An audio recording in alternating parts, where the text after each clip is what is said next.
Match number 11 in the Pakistan Junior League, and what we see today is another double header on Friday. It is quite warm, it's about 31-32 degrees, but there's definitely a nice breeze coming in. And when you look at the flags on top of the media stand, you can see it's coming in from the west, so that just makes it a little bit more comfortable for the players. Right, we are once again quite in the middle of this wicket ends here, and it's 66 metres the boundary sizes. That's been quite normal throughout.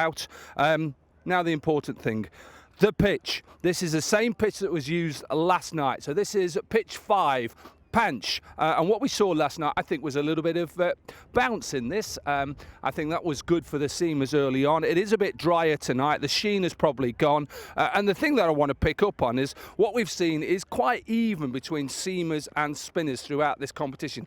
55, 56 wickets for each, but what is notably different is the economy rates.